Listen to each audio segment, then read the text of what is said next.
Okay, well, let's start the meeting. And evidently this is being recorded so that the staff will do the minutes on it. And so we would, I mean, yeah, for yeah, take notes anyway, but Hey, Rob, can I interrupt real quick before we jump into it? yeah. For everyone listening and watching, is my signal does it seem clear? Am I breaking up at all? No, you're good. Yep, just Okay. fine. You're good. Sometimes in this location it can be spotty, so I was going to move if it was bad, but I'll stay put. Okay, thanks, Rob. Yep. Okay, shall we, do I hear a motion to approve the minutes?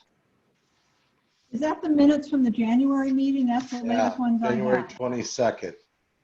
Yeah, I'll make a Okay. motion to approve the minutes as presented. Salome first, do I hear a second? I will second. Second. Okay, all those in favor? Aye. Aye. Any opposed? Okay. Economic Development Main Street Manager thoughts and discussion. This is going to be a little time, and Matt's going to take over here and talk about this, and we can interject when we need to. Okay, thanks, Rob. I think historically the manager's report has usually been towards the end of the meeting, but I thought it might make sense to just kind of talk about a lot of housekeeping stuff up front. We can address some of the reports as appropriate further on the agenda, but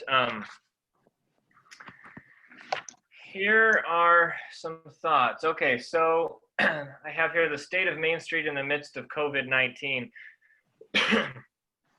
So I've been in town probably 1 or 2 days per week since going on lockdown, and my sense is that things are quiet, but that many businesses are still operating on a modified basis. Some seem to be doing quite well. The Freckled Peach, the food cart that opened downtown, seems to be finding success in the midst of all of this, selling out on some days. I think the retailers like Napa and True Value seem to be doing just fine and maybe even have increased sales from normal. Probably the pharmacy included, and I know the grocery store is doing well. The ones that seem to be really hurting, of course, are the food and service oriented businesses. So as I think you're all aware, we've Clackamas County is approved for phase 1 reopening now. While I think that's good news, at the same time, someone just mentioned, maybe it was Rob, with the CAS, for example, being able to open, but being open only on a limited or modified basis can actually make you lose money. Rather than just being even, you may even start losing money. And so the businesses are going to have to do that dance carefully. And I guess the reason for that, in most situations, is that when you bring staff on, then now you're paying folks money and your revenues may not be sufficient to actually compensate yourself for all that staff expense.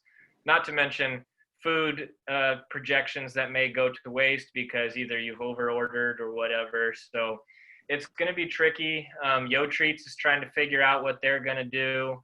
They're doing curbside delivery now, which I think has been pretty successful, but whether or not it's profitable, I don't know. I haven't had that conversation with them, but Well, I actually talked to her yesterday, and they're going to do it like Subway. You just, with a shield in front of them, and you just tell them what toppings you want, and they'll do it all for you. okay, that's going to be their next phase. That's their next phase. Okay, great. So all that to say, using a Robism there, I think most businesses are doing all right. I think we've all heard that Mason Jar has closed its doors permanently. It's tough to know to what extent that's directly related to the lockdown and to what extent maybe they were already in a tight spot. I don't know, and maybe we won't speculate about that, but at any rate, Tom Willie, the building owner, has indicated that there are people inquiring and wanting to potentially reboot the business. Another conversation that I recently had was with Noompa at the ant farm, and they're starting to do more work through Estacada School District and have more of a presence in Estacada. And I said, well, why not have a cafe in Estacada as well, and let him know that there was a vacancy there. And so connected him with Tom Willie. And I don't know where that conversation has led, but Noompa actually did express interest in potentially having an Estacada cafe like the one in Sandy. They have the best chocolate croissants I've ever had. Oh, good. I've been there a couple of times in Sandy, and I've never been disappointed. So they do a good job. Yeah, it's good stuff.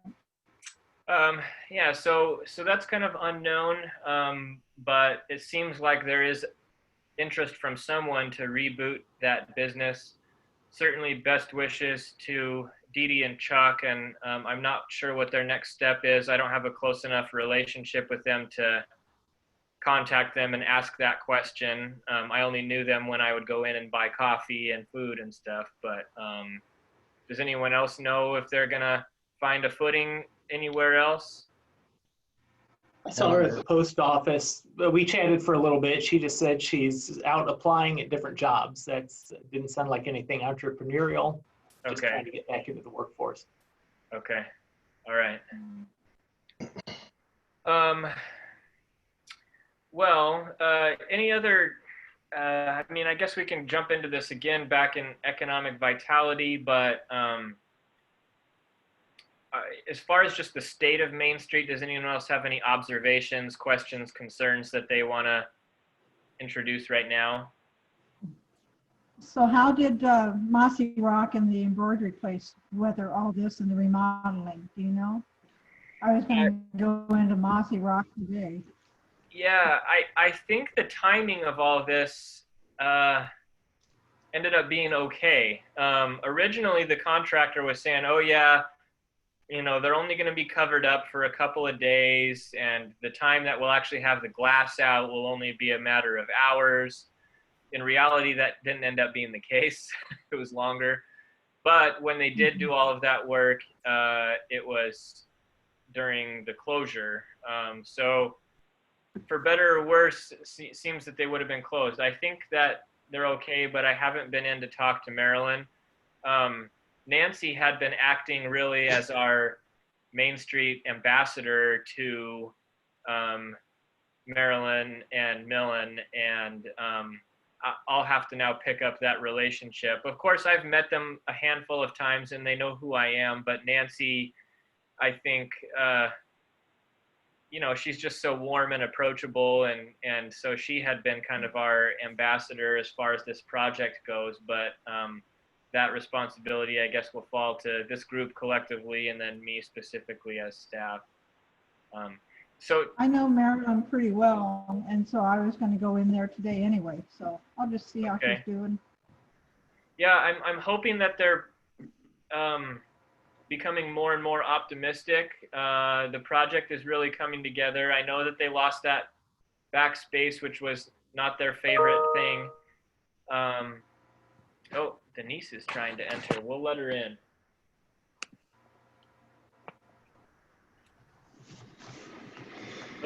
Hello, Denise. Can you hear us? He's on mute. Oh, she is muted. Well, at any rate, she's with us. Yeah, if you could check in there, Connie, that would be great. The building next to mine, they've been doing a lot of work, work on and off on that. It sounds like that one may be coming down is what the folks were saying this last go around. They're harvesting all the good lumber out of the inside of it, and sounds like demolition may be the next step. Have you heard the same thing at all? I haven't. But that doesn't necessarily mean that's not the case. If they're just doing light demo, that probably doesn't require a permit. But if they knock the building down, they'll have to get a permit through Tracy. But yeah, me being out of the office, I kind of lose touch a little bit with some of those type of things. So I appreciate that update. I do understand that originally Heath had bought the building, and then maybe 6 months ago or less, he sold the building to his brother, Rob. Do I have that right? Yeah. Okay. So it's changed hands quite a bit, but it sounds like Rob now intends to do something with it. We'll watch for the dust, I guess, and see what happens. Any idea what's going on at Andale? I've seen work over there on my walks. So Lou's Drive-In was inquiring for a while about moving into that location, and my understanding is that they were fairly deep into talks with the building owner, a fellow named Brad. But Brad also owns the little brick building on Zobrist next to the DHS office, Yeah. which has been vacant for years and years. And Blue Sky Rafting is really trying to move into that building. And unfortunately,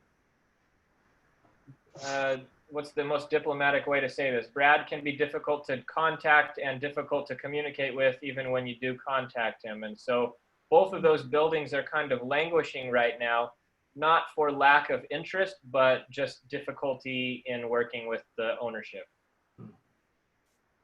But that's all I know about Andale. If they're doing work in there, I don't know.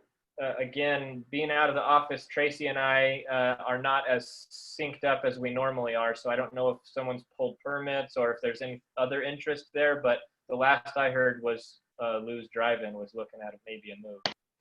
Okay. Yeah, they were asking questions in City Hall about putting the old big sign up, somewhere on the property and reopening the drive-through and all that kind of stuff. So, but then when the shutdown happened, obviously those conversations kind of ceased. So, projects and events. I think everyone knows Uncorked has been canceled for 2020. The fate of the 4th of July parade is sort of unknown right now. Connie and Rob, have you guys had any more discussions with Denise or anyone else at the city about that? I haven't. Okay. And like I've told other people, I can pull that thing together pretty quickly, 2 weeks at the most, and that's mainly just to get applications in and get notices out. So, Okay. I talked with Denise a little bit about it, and I think our feeling is just that it really depends on what the regulations from the state are and what phase we're in at that point. I think we're going to be in phase and one also for. we'll have to have a. Sorry. Well, we're Go going ahead. to have a pretty good discussion with the school district too, because we use their property for all the staging.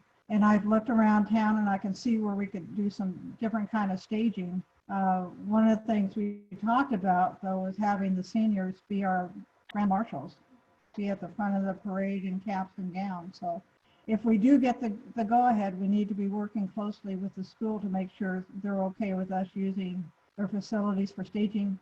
I've got all the stagers lined up. Everything's ready to go. Just need to find out if we can. Okay. So in the event that we did get some sort of a green light, I'm guessing that they're still going to want to see, and when I say they, I mean the state of Oregon. I think they're probably still going to want to see the 6 foot distancing, for example, and maybe groups, of no more than, I don't know what it will be in phase 2. I'll have to take a look at it, but maybe. I'll have to look at it. I can't remember right now, but I think it's 50. Is it 50 for phase 2? Yep. Okay. So if in the event we were in a phase 2 by then and groups of 50 were allowed at distances of 6 feet, is that even manageable, Connie, do you think? But if they're lined up all over Broadway and Main Street, I don't see why not. As far as the staging, that's doable. Because we do have groups like in the floats and in the motorized and the equestrian. So the staging part is not a problem. It's the people along the parade route. And what control do we have over that? Well, you would have to have a social distance plan for the spectators also. So those are just some things I guess we want to be thinking about. Who ultimately makes that decision? You said the green light. Would we have to go to somebody for the green light, or is that our interpretation of phase 1, phase 2, phase 3? Well, I think this is where I am not very knowledgeable, but isn't there some sort of permit with the city in order to do the actual parade? And so that there's a city permit that has to be approved by the fire district and the police and our attorney. So Denise, they do would you be think the I ones- should get that? Should I get that permit going and just have it in place in case we can do this? Yeah, I would, and start getting it filled out on your plan. And that's a parade permit? Yeah. And I would assume that we'd be in phase 2 by then. Connie, So would is it be that the helpful? parade permit? Pardon? Is that the parade permit? Yeah, parade permit. Okay, okay, I've got, yeah. What now?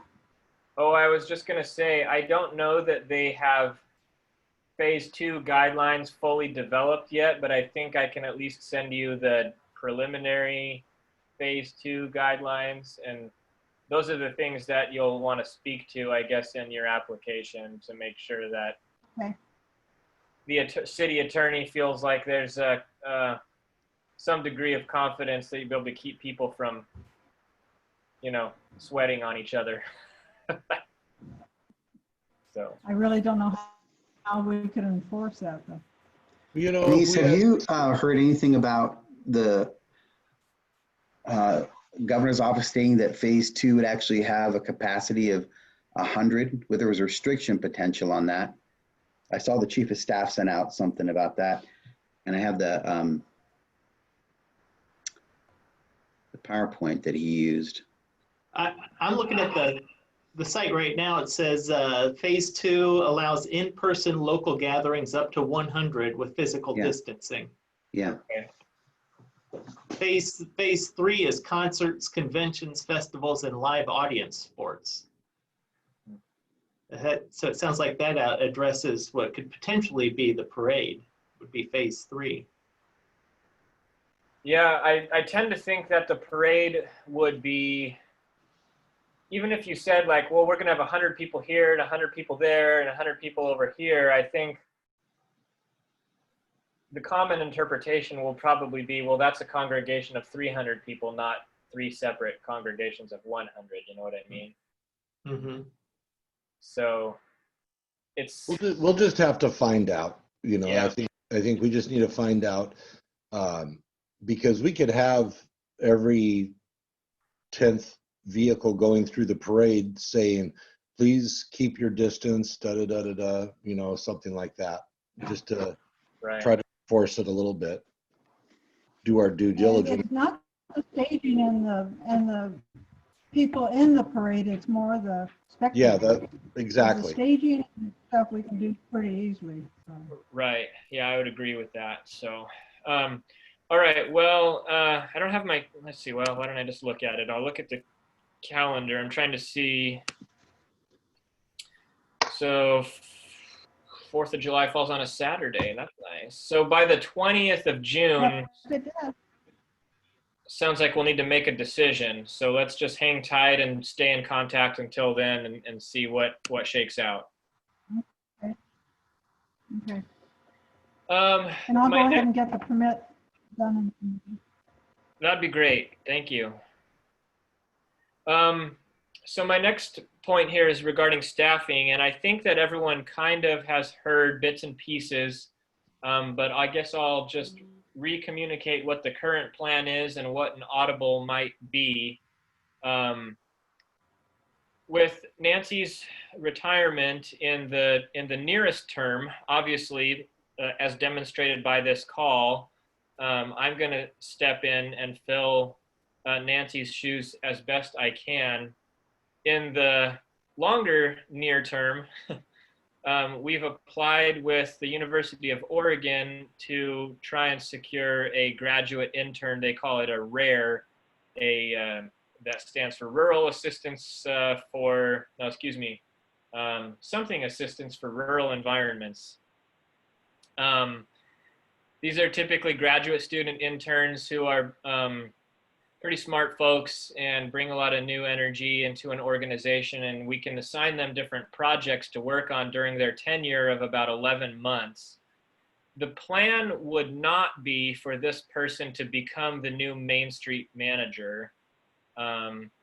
You know, it's good to have continuity and consistency and a familiar face, I think, in that role. And so in that sense, I will stay on in more of a leadership capacity and manage economic development and downtown revitalization, both, but with the support of this graduate intern. So there'll be a resource to help with committee work, with more project-oriented work, especially event planning and execution. So where Nancy was doing a lot of work with, you know, coordinating with the OLCC and pulling permits and developing site plans and all of that just tedious, time-consuming work. These are things that I think a RARE would be able to help with as well.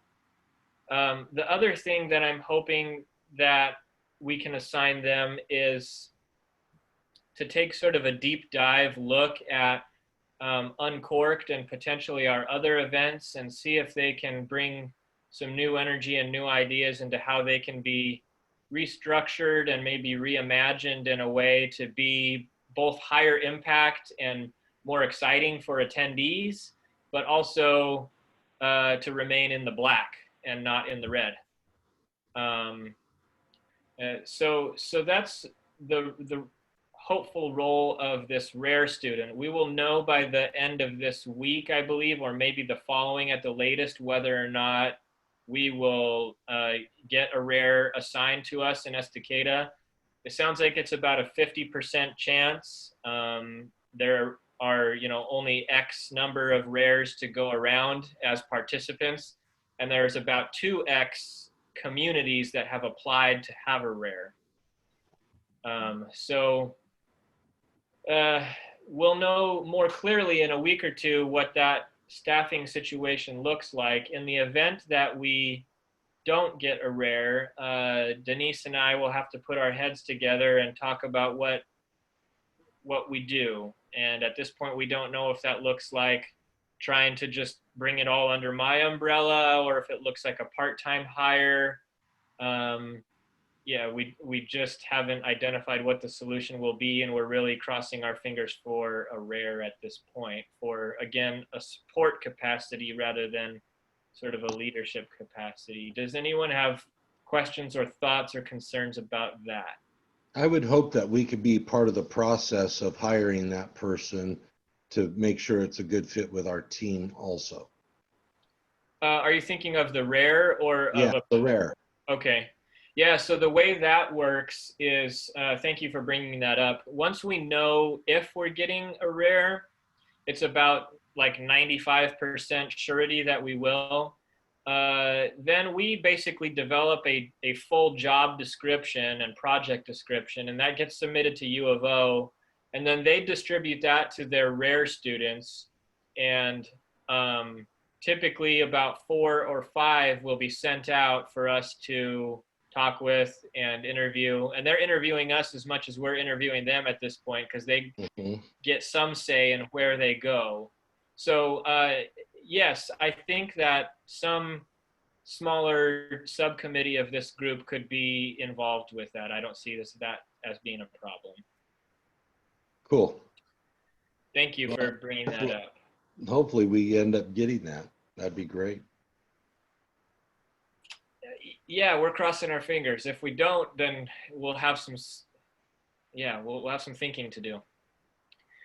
The one thing I do want to make clear, though, is that downtown Estacada and the Main Street program, it's no one's intent to abandon it or to leave it unstaffed. That may look different than any of us anticipate, but nonetheless, Estacada, I think, has had great success with the Main Street program, and everyone is interested in maintaining the program. So in case there's any fears of it going away or just falling to the wayside, that's no one's intent or in any way. So just want to make that clear. I appreciate you saying that. At the same time, sustainability is a reality, even with a rare person in place.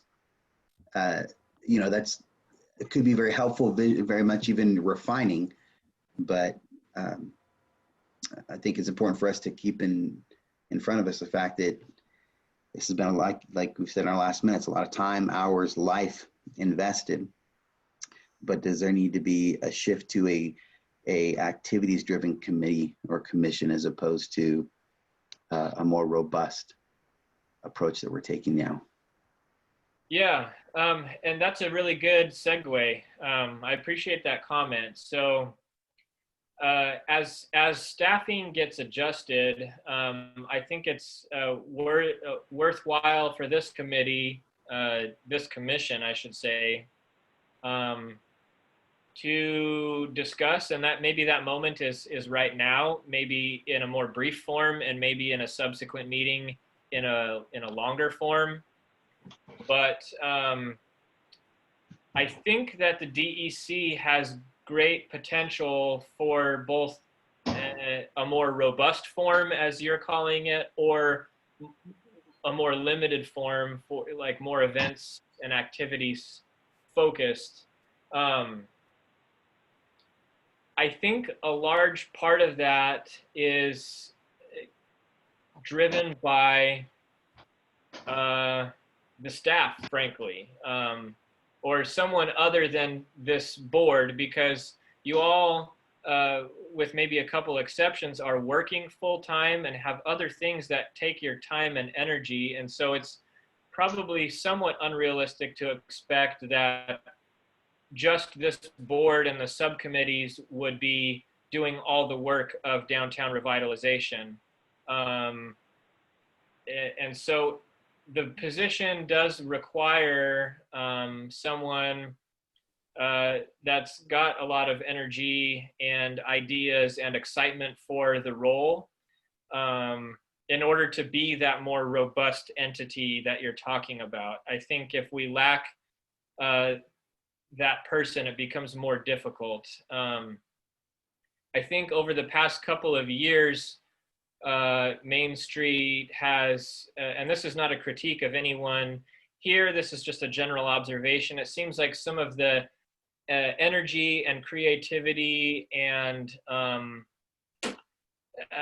don't know what other words to use, but we've lost some steam, it feels like. And so now may be an appropriate time with the staff transition to really define what we want the commission to be, what we want the committees to be charged with doing, and then a plan for execution.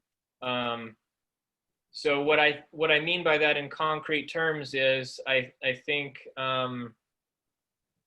I would like to see, whether it's me or someone else, a staff person, engaging more with committee chairs in between committee meetings, so that committee meetings don't just become a rehearsal of what has or hasn't been done since the last meeting, some discussion, and then an adjournment, but rather both this commission and the subcommittees those meetings ought to be more focused, I think, on decision making and setting an agenda for all the work that happens in between the meetings. And a large chunk of that is probably done by staff, with maybe a smaller amount of support from volunteers, committee members, and just general volunteers generally.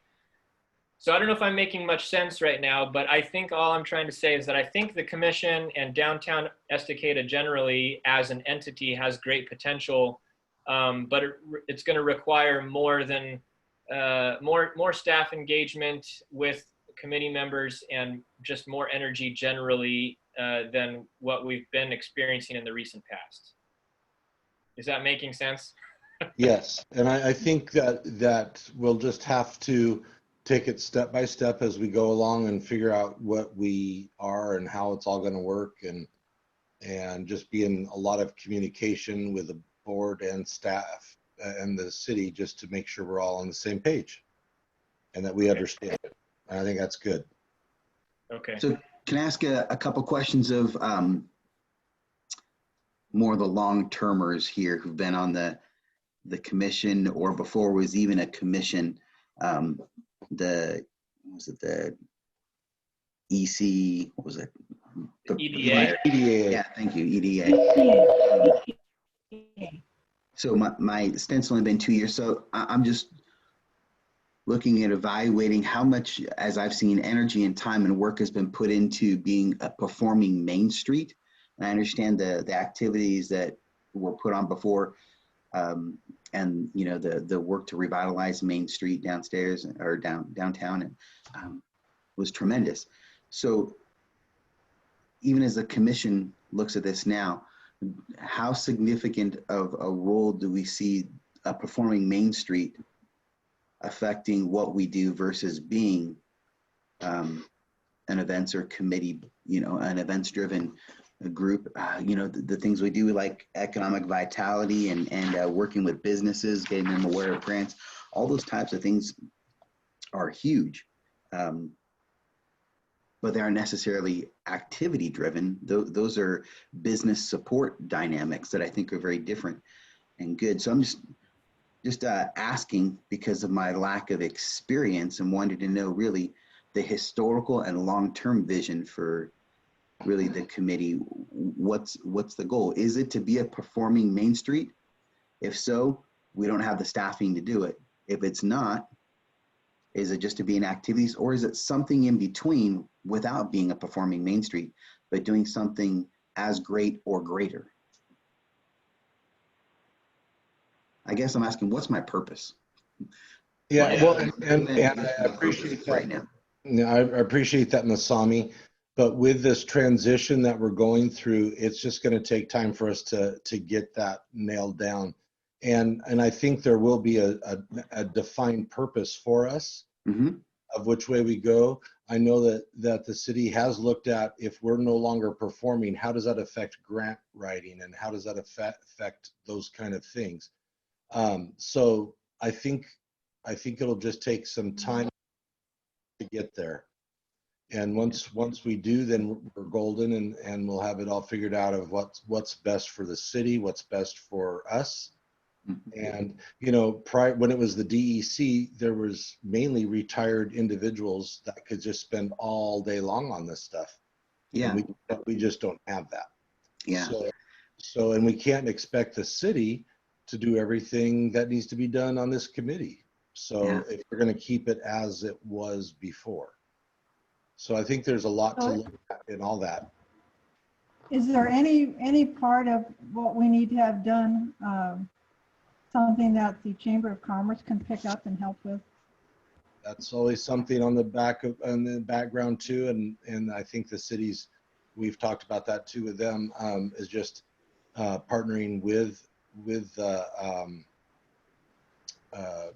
Chamber and see how that what that all looks like. You know, if the city pays for a full-time employee, the benefits on top of their pay is outrageous, and it's not cost effective. It's not good spending of our dollars, tax dollars, to be paying somebody to do that unless they are, you know, a rock star or whatever that is able to benefit the city in a huge way. And right now we just don't have the resources for that.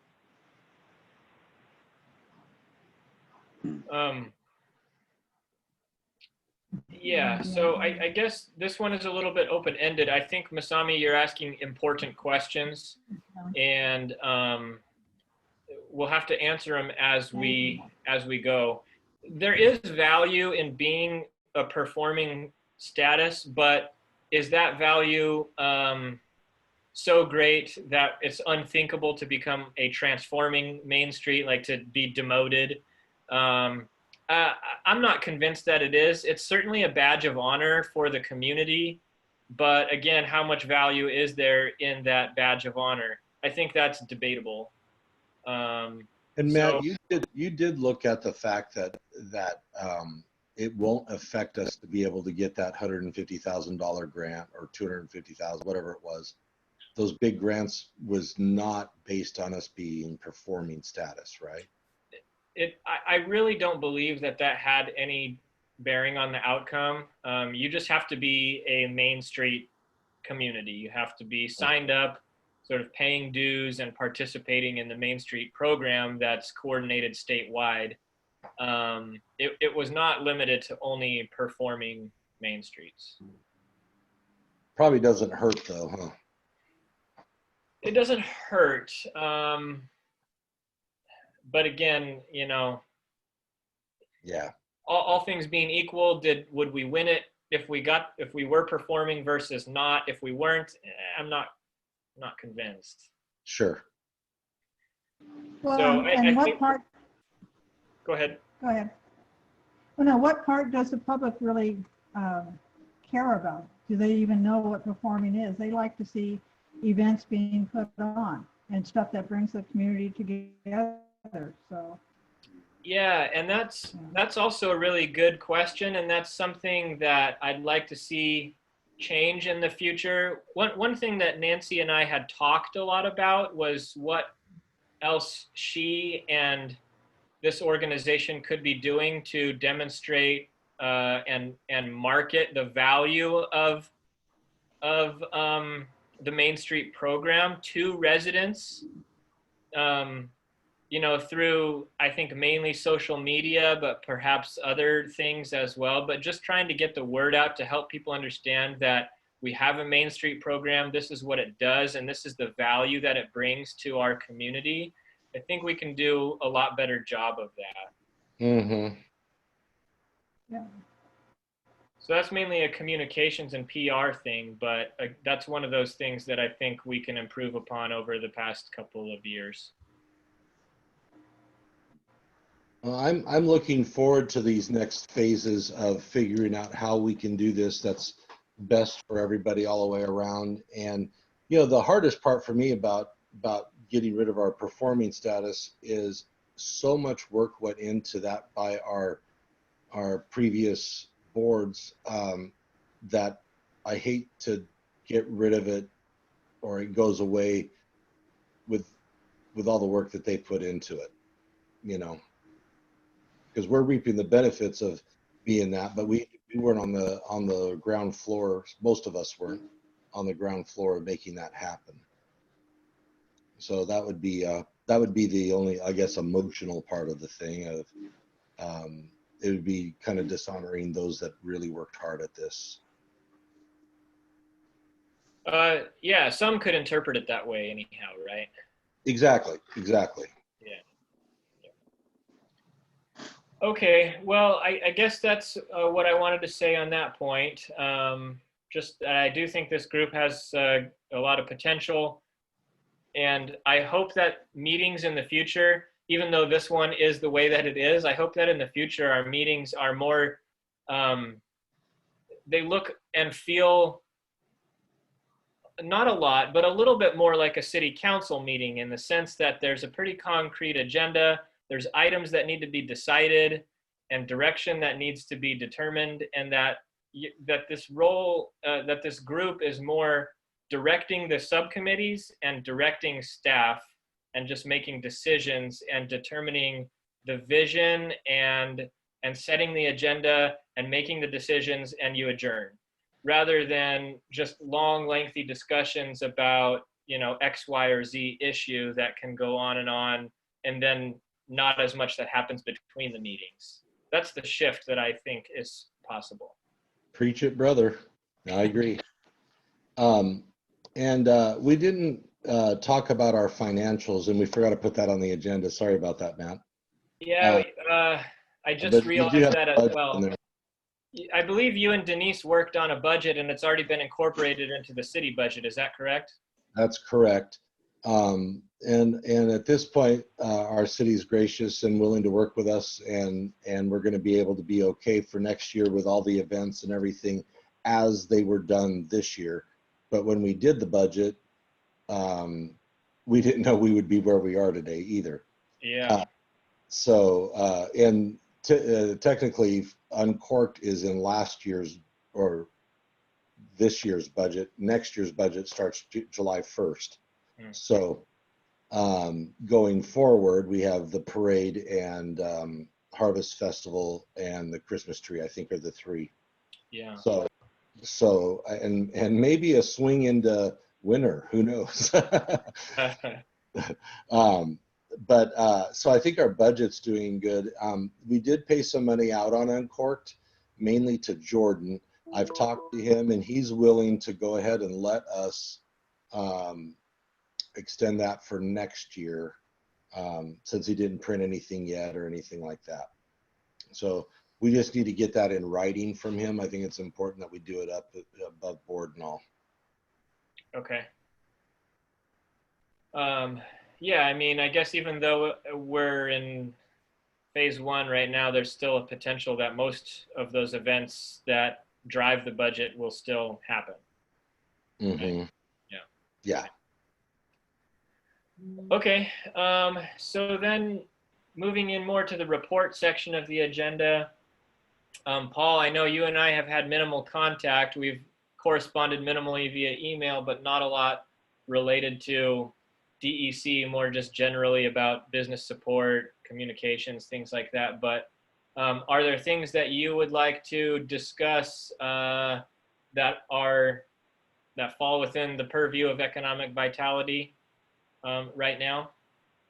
No, nothing really at this point. We'd had that business writing plan is something that we'd been working towards, and it just seems really ill-timed at this point. Yeah. As we are looking to save businesses more than we are looking to start, but it could be something that could be helpful once things get rolling again. We may have some places to fill in the downtown area, and that could be something that we could turn to at that point. Yeah. Good point. So you may have noticed that the building that has a fisherman on the side on Zobrist is under construction right now. Clackamas River Outfitters is planning to move from their current location into that new building, and there will be a vacancy then in that, for the time being anyway, that city-owned building, former motorsports building. Once we have a concrete move-out date from CRO, then we'll start advertising for a new tenant. So there may be a vacancy there. And then, of course, there will be a new vacancy behind Mossy Rock once that project is wrapped up, which will hopefully be within about a month. So I agree with you. Right now, we're mainly focused on triaging businesses that are stressed. But there may still be an opportunity to do something creative in a business recruitment sense, if not some sort of competition. I don't know. We'll have to see how things evolve over the next month or so, I think. Mm-hmm. Right. The one thing that I'll mention is that the Economic Vitality Committee historically under Phil's leadership has been really focused on tourism development, and I think that that's just fine. But I wanted to also let this group know that Mount Hood territory, which we have, and when I say we, I think I just mean the community in general, we've relied on a lot for tourism marketing, tourism development, grants. We've received a lot of grant money over the years from Mount Hood territory. They are facing significant budget cutbacks right now because they're supported 100% by lodging taxes. And with room stays being 80%, 90% below normal right now, they've reduced their staff from 13 to 1. So the support that we get from them in the form of grants and in the form of technical assistance, marketing, is going to be greatly diminished at a minimum in the short term. If things rebound quickly over the next year, we may see things come back to normal pretty quickly, but at least for the next year or so, we're going to be largely on our own in terms of marketing Estacada as a destination. So that's just one thing for that committee to be thinking about. I was wondering about them. I follow them on social media and saw their last post was sometime in April, I believe. And typically they post once a day. Yeah. Yeah, they're literally down to one person right now, whereas they had a full marketing staff before, an IT person, like they had a full staff and now they're down to one. Wow. Huh. And John, who used to take the van out, you know, to various events, it's not just a temporary layoff, they let him go. Right. And so there's potential for rehires, I guess, over the next, say, year or maybe 2 years, depending on how long it takes for lodging revenues to come back. But yeah, it's going to be more than a month anyway, or two, before they're back to what they have been. So anyway, so Paul, I think I'd like to set up maybe a meeting just between you and I to start putting some meat on the bone of what your committee's sort of vision and activity might look like moving into the future. So I'll contact you separately to coordinate that. That sounds great. Okay. In Dave's absence, I will continue talking regarding the design committee. So there are a few projects underway right now. I mentioned the one over on Zobrist. So the design committee was involved with that one only to the extent that they did design review. So they reviewed the proposed facade improvement there to include more glass and color selection, for example. But other than that, that was mainly just a private project. The other one that I think you can all see what's happening on is the Broadway project. That one is funded majority by that revitalization grant that Rob was speaking of earlier. Timelines have shifted on that one. We should have been completed by now, but there was a hiccup that required some rethinking structurally. When they started taking the building apart, it was discovered that it was built out of these hollow clay bricks rather than standard wood framing, which is what was expected. So to cut up the building and add new glass and new openings the way it was planned required that they design new steel reinforcement to put on the inside of those exterior walls to support them. It was a cost increase, fortunately not too terrible, but more than anything, it just caused a delay. Everything kind of had to stop for a while the architects went to work and it went back through the permitting process. Now that we're through all that, we should see it completed here within the next month. The color, I've heard some comments on Broadway there that it's vibrant. Connie doesn't like it. It's was selected by the architect and the building owner, and it's part of our approved downtown palette. Any other thoughts on the project or the color besides Connie's disapproval? It has not stood out to me, so I'll have to pay attention now. Okay. Yeah, It's yellow. It's not neon yellow, but it's brighter than it was. Right now there's no awnings, there's no signage, there's no lighting, and so it's a very big yellow surface, and so it kind of jumps out at you. But I think once the awnings are installed, once there's lighting, once there's signage to kind of break it up, it's gonna be, I think it will be tasteful and look nice. Well, aren't you Mr. Positive? That's cute. Has anybody been out Eagle Creek Road and seeing that orange building? Yeah. Right past River Mill? That makes my eyes hurt. I have to squint and look at it. The city doesn't have any regulations on building color outside of downtown, so they had free reign there. Sail on paint, Pretty orange. I could say. Can we move to promotions then? Are we good? I'll say one other thing. I know we're coming up on time here.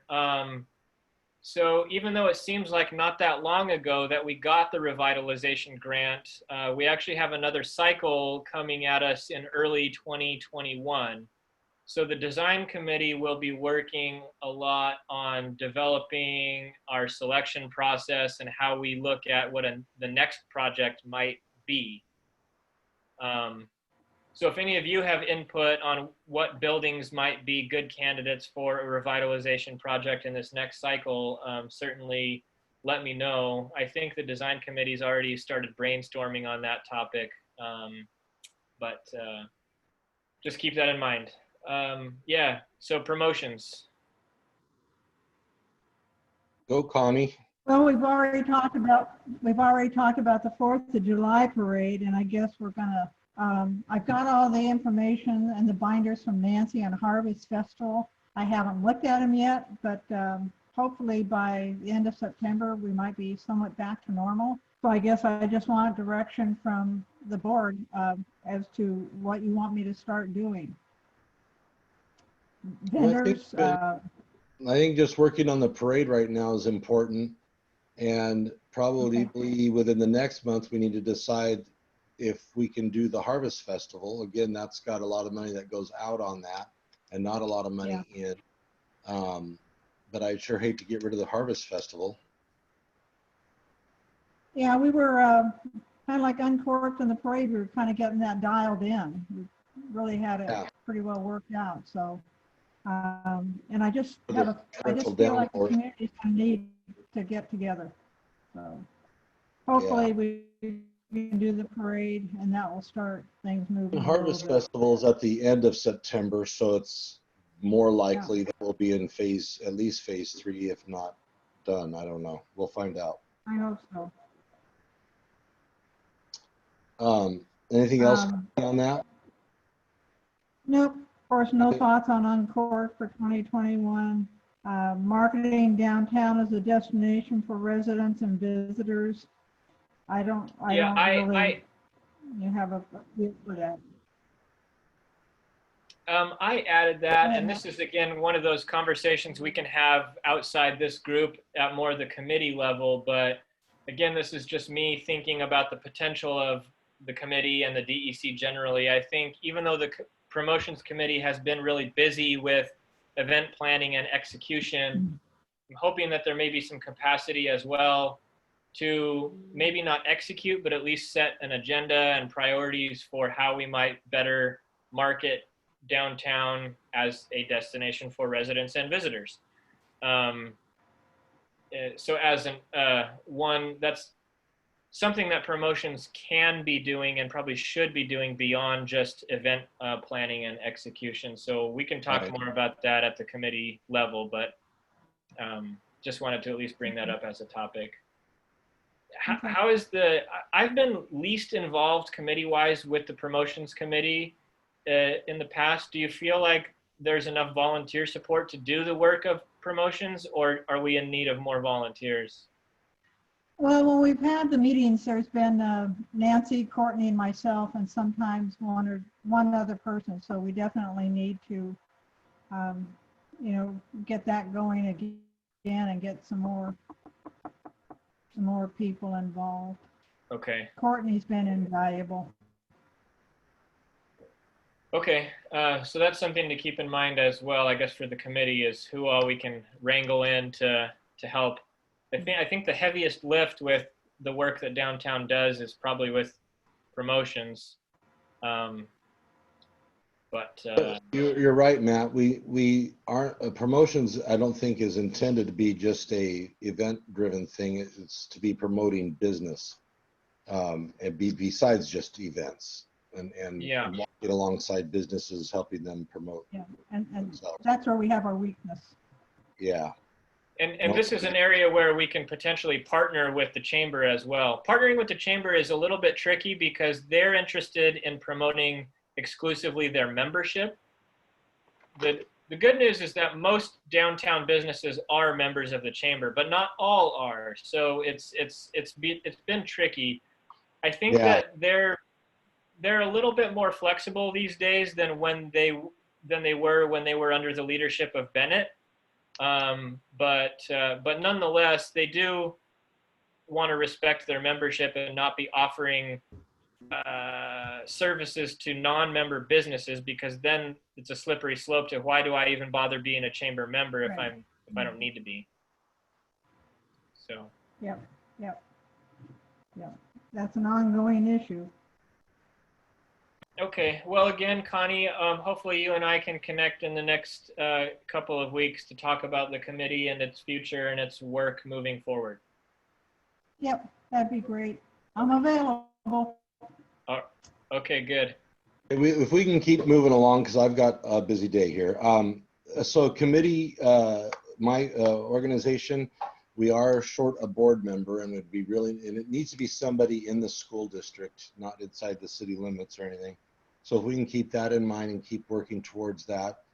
As we all know, in December is the end of this year is my term is up as chair of this board.